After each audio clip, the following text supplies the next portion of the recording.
പത്രവാർത്തയിലേക്കൊന്ന് പോകാം അല്ലേ?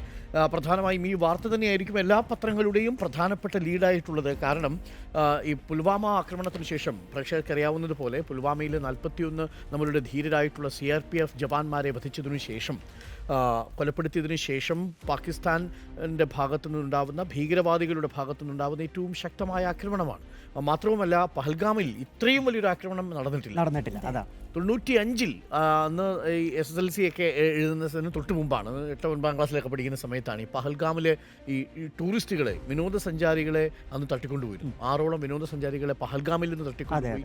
അതിൽ ഒരാൾ രക്ഷപ്പെട്ടു, ബാക്കി ഒരു നോർവീജിയൻ സ്വദേശി മറ്റോ കൊല്ലപ്പെടുകയും. അന്ന് ഭീകരരെ പുറത്തുവിടണം എന്ന ആവശ്യമായിരുന്നു അവർക്കുണ്ടായിരുന്നത്. പിന്നീട് 2002-ലോ മറ്റോ വീണ്ടും ഒരു ആക്രമണം ഉണ്ടാവുന്നു. പക്ഷേ അത് ഒഴിച്ചു നിർത്തിയാൽ ഈ പഹൽഗാം മേഖല വളരെ സമാധാനപരമായിരുന്നു. മാത്രമല്ല സർ, നമ്മളിന്ന് കാലത്തും നമ്മൾ ആരെയും പറയുകയായിരുന്നു, ഭീകരരുടെ ഒരു മോഡസ് ഓപ്പറാൻഡി മാറുന്നുണ്ട്. അപ്പോൾ കഴിഞ്ഞ വർഷം റൈസിലുണ്ടായത് തീർത്ഥാടകർക്ക് നേരെയാണ്, ഈ വർഷം സിവിലിയൻസിന് നേരെ. അതായത് ജമ്മു കാശ്മീരിൽ സമാധാനം ഉണ്ടാവുന്നത് പാകിസ്ഥാനിലെ മിലിറ്ററിക്ക് അല്ലെങ്കിൽ പാകിസ്ഥാനിലെ ISIക്ക് ഒപ്പം തന്നെ ഭീകരവാദികൾക്ക് സഹിക്കുന്നില്ല. അവിടുത്തെ സമാധാനം തകർക്കണമെന്ന കൃത്യമായ ലക്ഷ്യം 100%. മാത്രമല്ല 370യുമായി ബന്ധപ്പെട്ട വിഷയം വന്നതിനു ശേഷം പാകിസ്ഥാൻ നിരന്തരം അവിടുത്തെ സിവിലിയൻസിനെ നോട്ടമിടുന്നുണ്ട്.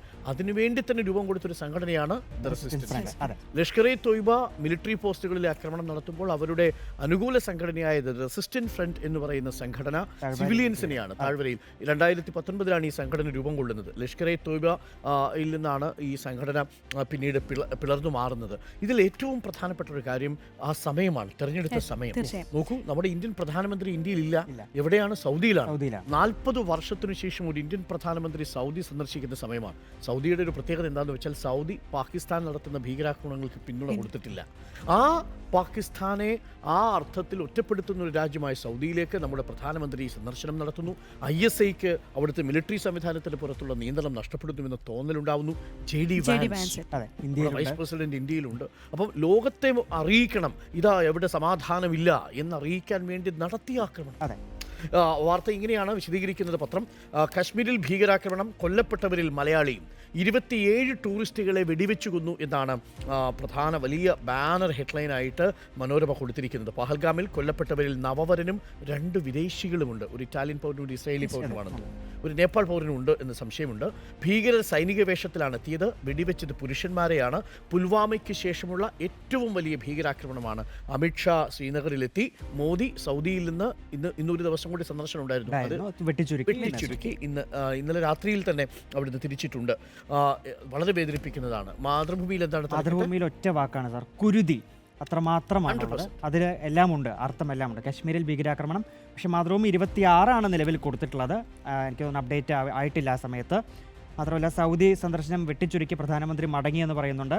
പുൽവാമയ്ക്ക് ശേഷമുള്ള ഏറ്റവും വലിയ ഭീകരാക്രമണം, അത് വളരെ പ്രാധാന്യത്തോടെ തന്നെ മാതൃഭൂമിയും കൊടുത്തിട്ടുണ്ട്. മനോരമയിൽ ചിത്രം കൂടി ഉണ്ട്. നമ്മളെല്ലാം ഇന്നലെ സോഷ്യൽ മീഡിയയിൽ പങ്കുവച്ചൊരു ചിത്രമാണ്. വിനയുടെ ഒപ്പം ഇരിക്കുന്ന ഹിമാൻഷി എന്ന് പറയുന്ന നവവധു. 6 ദിവസമേ ആയിട്ടുള്ളൂ. ദൃശ്യം ഏറ്റവും വിറങ്ങലിച്ചു പോകുന്ന ഒരു ദൃശ്യമാണ്. അതെ, പഹൽഗാമിൽ ഭീകരാക്രമണത്തിൽ കൊല്ലപ്പെട്ട വിനയ് നർവൽ. അദ്ദേഹം സൈനിക ഉദ്യോഗസ്ഥനാണ്, നേവി ഉദ്യോഗസ്ഥനാണ്. കൊച്ചിയിലാണ് അദ്ദേഹം ജോലി ചെയ്യുന്നത്. ഹരിയാന സ്വദേശിയാണ്. അദ്ദേഹത്തിന്റെ ഭാര്യ ഹിമാൻഷി. കൊച്ചിയിൽ നാവികസേന ഉദ്യോഗസ്ഥനായ വിനയ് ഹണിമൂൺ ട്രിപ്പിനായാണ് ഇവിടെ എത്തിയത്. ഏപ്രിൽ 16-ാം തീയതി വിവാഹം. ഏപ്രിൽ 16-ാം തീയതി വിവാഹം. ഏപ്രിൽ 22-ാം തീയതി ഹിമാൻഷി വിധവയായി. ആ ഹിമാൻഷി വിറങ്ങലിച്ചിരിക്കുകയാണ്. ഈ ഭർത്താവിൻ്റെ നിസ്സഹായാവസ്ഥ ചിത്രത്തിലെ ഒന്ന് ആലോചിച്ച് നോക്കുക. ആ സമയത്ത് എന്തായിരിക്കുമല്ലേ നമ്മുടെയൊക്കെ ഒരു അവസ്ഥ. നമ്മുടെ ജീവിതത്തിലേക്ക് കടന്നു വന്ന നമ്മുടെ ജീവിത പങ്കാളി തൊട്ടടുത്ത നിമിഷത്തിൽ നിശ്ചലനായി കിടക്കുകയാണ്, അതും ഭീകരാക്രമണത്തിൽ. ആ സ്ത്രീയുടെ മാനസികാവസ്ഥ എന്തായിരിക്കും? എത്രമാത്രം ട്രോമാറ്റിക് സിറ്റുവേഷനിലൂടെ ആയിരിക്കും കടന്നു പോയിട്ടുണ്ടാവുക. പാക് ഭീകര സംഘടനയായ ലഷ്കർ ഇ തോയ്ബയുമായി ബന്ധമുള്ള ദ റെസിസ്റ്റന്റ് ഫ്രണ്ട് TRF എന്ന സംഘടന ഉത്തരവാദിത്വം ഏറ്റെടുത്തു. 2019-ലെ പുൽവാമ ആക്രമണത്തിന് ശേഷമുള്ള കശ്മീരിലെ ഏറ്റവും വലിയ ഭീകരാക്രമണമാണ്. ഒട്ടേറെ പേർ വെടിയേറ്റ് ചോര വാർന്ന് കിടക്കുന്നതിന്റെയും സ്ത്രീകൾ സഹായത്തിനായി നിലവിളിക്കുന്നതിന്റെയും ഒക്കെ വീഡിയോ നമ്മൾ ഇതിൽ പുറത്തുവിട്ടതാണ്. ദേശാഭിമാനി അത്തരത്തിൽ തന്നെയാണ് കൊടുത്തിരിക്കുന്നത്. പക്ഷേ അതിലെ സബ്ഹെഡറായി കൊടുത്തിരിക്കുന്ന അവിടുന്ന് ഒരു പ്രതികരണം കൂടി ഉൾപ്പെടുത്തിക്കൊണ്ടാണ്. അപ്പോൾ ജീവൻ വേണോ സ്ഥലം കാണണം എന്നുള്ള രീതിയിൽ അവിടുന്ന് വന്ന ഒരു തിരൂരിൽ നിന്നുള്ള സംഘത്തിന്റെ ഒരു പ്രതികരണമാണ്. ഞങ്ങൾ 22 പേരടങ്ങുന്ന സംഘമാണ് ആരുവാലി കണ്ട ശേഷം തിരിച്ച് പഹൽഗാമിലെത്തിയത്. അവിടെ നിന്ന് താഴ്വരയിലേക്ക് 2 കിലോമീറ്റർ ദൂരം പോകുന്ന സമയത്താണ് ആ നിമിഷം കൊണ്ടാണ് എല്ലാം മാറി മറിഞ്ഞത് എന്നുള്ളൊരു ആ ഞെട്ടലിൽ തന്നെയാണ് ആ കുടുംബം. മാധ്യമത്തിൽ ഭീകരാക്രമണം 26 മരണം എന്ന തലക്കെട്ടാണ്. മരിച്ചവരിൽ എറണാകുളം സ്വദേശി ഉണ്ട്, അദ്ദേഹം എടപ്പള്ളി സ്വദേശിയാണ്. എൻ രാമചന്ദ്രൻ്റെ ഫോട്ടോയും പത്രം ആദ്യം കൊടുക്കുന്നുണ്ട്. രാമചന്ദ്രൻ കുടുംബത്തോടൊപ്പം യാത്ര തിരിച്ചത് തിങ്കളാഴ്ചയാണ്. കഴിഞ്ഞ തിങ്കളാഴ്ച യാത്ര തിരിച്ചു, ചൊവ്വാഴ്ച മരണം താഴ്വരയിലെത്തുന്നു. ജമ്മു കാശ്മീരിലെ പഹൽഗാമിലുണ്ടായ ഭീകരാക്രമണത്തിൽ കൊല്ലപ്പെട്ട എറണാകുളം ഇടപ്പള്ളി മോഡേൺ ബ്രിഡ്ജിനടുത്ത് മങ്ങാട്ട് റോഡ് നീരാഞ്ജനത്തിൽ എൻ രാമചന്ദ്രൻ നാട്ടിൽ നിന്ന് യാത്ര തിരിച്ചു. അത് തിങ്കളാഴ്ചയാണ്. തിങ്കളാഴ്ച ഭാര്യ ഷീല, മകൾ ആരതി, മകളുടെ 2 കുട്ടികൾ എന്നിവർക്കൊപ്പമായിരുന്നു യാത്ര. ഹൈദരാബാദിൽ എത്തിയ ശേഷമാണ് കാശ്മീരിലേക്ക് പോയത്. ദുബൈയിൽ ജോലി ചെയ്യുന്ന മകൾ കുട്ടികളുമായി കഴിഞ്ഞ ദിവസമാണ് നാട്ടിലെത്തിയത്. ഇതിനുശേഷം ഇവർ ഒരുമിച്ച് വിനോദസഞ്ചാരത്തിന് യാത്ര പുറപ്പെടുകയായിരുന്നു. മകളാണ് നാട്ടിലെ ബന്ധുക്കളെ വിളിച്ചറിയിച്ചത്. പൊതുപ്രവർത്തന രംഗത്ത് സജീവമായിരുന്നു എന്നാണ് പറയുന്നത്. എന്തായാലും വല്ലാത്ത സങ്കടപ്പെടുന്നൊരു വാർത്തയാണ് മക്കൾക്കൊപ്പം. നമ്മൾ വ്യർത്ഥമായൊരു ആഗ്രഹം ഉണ്ടായിരുന്നു, മലയാളി ഉണ്ടാകരുതേ. നമ്മളെല്ലാവരും മരണത്തിൽ നമുക്ക് സങ്കടമുണ്ട്. പക്ഷേ ഒരു ഘട്ടത്തിലെത്തുമ്പോൾ മലയാളി ഉണ്ടാകരുതെന്ന് ആഗ്രഹിച്ചിരുന്നു. മഞ്ജുനാഥ എന്ന പേരുള്ള ഒരാൾ ഷിമോഗ സ്വദേശി, അദ്ദേഹം കൊല്ലപ്പെട്ടിരുന്നു. ഈ കർണാടക സ്വദേശിയാണ്. അപ്പോൾ അദ്ദേഹത്തിന്റെ ഭാര്യയുടെ മുന്നിൽ വെച്ചാണ് കൊലപ്പെടുത്തുന്നത്. എന്നിട്ട് തോക്ക് ചൂണ്ടി ഈ ഭർത്താവിന്റെ നേരെ തോക്ക് ചൂണ്ടി കൊലപ്പെടുത്തിയതിനു ശേഷം പറയുന്നു, നിന്നെ ഞാൻ കൊല്ലില്ല, പക്ഷേ ഭർത്താവിനൊപ്പം തന്നെ വധിക്കൂ എന്ന് പറയുമ്പോൾ.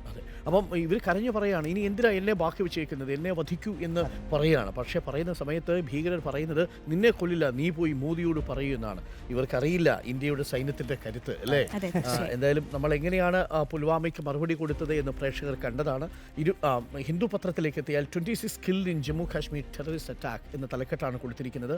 Militants open fire at tourist visiting Baisaran in Pahalgam. 2 foreigners among those killed എന്നാണ് പറയുന്നത്. പഹൽഗാമിലെ ഈ ഭീകരാക്രമണം ലോകമെമ്പാടുമുള്ള നേതാക്കളുടെ പ്രതികരണങ്ങൾ ഇപ്പോൾ വന്നിട്ടുണ്ട്. എല്ലാവരും വലിയ പ്രതികരണമാണ് നടത്തിയിരിക്കുന്നത്. ഒറ്റക്കെട്ടായി ഈ ഭീകരാക്രമണത്തെ നേരിടണം എന്നാണ് പറയുന്നത്. ഇതൊഴിച്ചു നിർത്തിയാൽ പ്രധാനപ്പെട്ട വാർത്തയായിട്ടുള്ളത് വത്തിക്കാനിൽ നിന്നുള്ളൊരു വാർത്ത. വിതുമ്പി ലോകം എന്ന തലക്കെട്ടിൽ മാധ്യമം ഫ്രാൻസിസ് മാർപ്പാപ്പയുടെ ഭൗതികദേഹം താമസ കേന്ദ്രത്തിന് സമീപത്തുള്ള ചാപ്പലിൽ വെച്ചതിൻ്റെ ചിത്രം പങ്കുവയ്ക്കുന്നുണ്ട്. മലയാള മനോരമയും ആ ചിത്രം പങ്കുവയ്ക്കുന്നുണ്ട്. ഫ്രാൻസിസ് മാർപ്പാപ്പയുടെ ഭൗതിക ശരീരം വത്തിക്കാനിലെ അദ്ദേഹത്തിന്റെ വസതിയായ സാന്താ മാർത്തയിലെ ചാപ്പലിൽ ഉള്ള ദൃശ്യം പങ്കുവയ്ക്കും. മാതൃഭൂമിയും ആദ്യ പേജിൽ തന്നെ വിശ്വാസി ഹൃദയങ്ങളിൽ മാർപ്പാപ്പയുടെ സംസ്കാരം ശനിയാഴ്ച എന്ന് പറഞ്ഞുകൊണ്ട് ഈ വാർത്ത ലീഡ്. മാത്രമല്ല, സിവിൽ സർവീസ് പരീക്ഷയിൽ കേരളത്തിന് തിളക്കം, അത് പ്രത്യേകമായി മാതൃഭൂമി കൊടുത്തിട്ടുണ്ട്. കാരണം 5 പെൺകുട്ടികൾ അല്ലേ? ആൺകുട്ടി. ദേശാഭിമാനി രണ്ടാമത് കൊടുത്തിരിക്കുന്ന കോട്ടയത്തെ വ്യവസായിയുടെ ഓഡിറ്റോറിയം ഉടമ, ഇന്ദ്രപ്രസ്ഥം ഉടമ വിജയകുമാറിന്റെ മരണമാണ് കൊടുത്തിരിക്കുന്നത്. അതിൽ അമിത് എന്ന് പറയുന്ന ഒരു അസം സ്വദേശിയിലേക്ക് കാര്യങ്ങൾ നീളുന്നു. ഈ സിവിൽ സർവീസിന്റെ കാര്യത്തിൽ ആൽഫ്രഡ് തോമസ് 33ാമത്തെ റാങ്ക് മുതൽ നമുക്കുണ്ട് കേട്ടോ. 33, 45, 47, 54, 81, 95.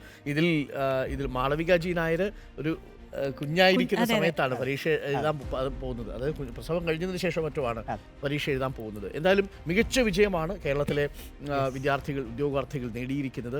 അതിൽ പ്രത്യേകിച്ച് അഭിനന്ദനങ്ങൾ എല്ലാ സിവിൽ സർവൻസിനും. ഇനി ഇവർ നിയുക്ത സിവിൽ സർവൻസ് ആവാൻ പോവുകയാണ്. മസൂറി ട്രെയിനിങ് എല്ലാം കഴിഞ്ഞ്. അപ്പോൾ ആ സ്വപ്നതുല്യമായ നേട്ടത്തിലേക്ക് അവർ പോകുന്നു. പ്രിയപ്പെട്ട പ്രേക്ഷകർ, ഇന്ന് കേരള എൻട്രൻസ് എക്സാമിനേഷൻ തുടങ്ങുകയാണ്. കേരള എഞ്ചിനീയറിംഗ്, ഫാർമസി ബിരുദ പ്രോഗ്രാമുകളിലേക്കുള്ള കീം പരീക്ഷ ഇന്ന് ആരംഭിക്കും. എഞ്ചിനീയറിംഗിന് 97,759 വിദ്യാർത്ഥികളാണ് പരീക്ഷ എഴുതാൻ പോകുന്നത്. വലിയ സംഖ്യയാണ്. 1,00,000-അടുത്ത് വിദ്യാർത്ഥികൾ ഇന്ന് എഞ്ചിനീയറിംഗ് പരീക്ഷയിൽ എഴുതാൻ പോകുന്നുണ്ട്. അപ്പോൾ എല്ലാ പ്രിയപ്പെട്ട എൻട്രൻസ് പരീക്ഷ എഴുതുന്ന പ്രിയപ്പെട്ട സുഹൃത്തുക്കൾക്കും സ്നേഹാഭിവാദ്യങ്ങൾ. നന്നായി പരീക്ഷയൊക്കെ എഴുതുക, നല്ല ഉയർന്ന റാങ്കൊക്കെ വാങ്ങുക, നല്ല ആത്മവിശ്വാസത്തോടു കൂടി എഴുതുക.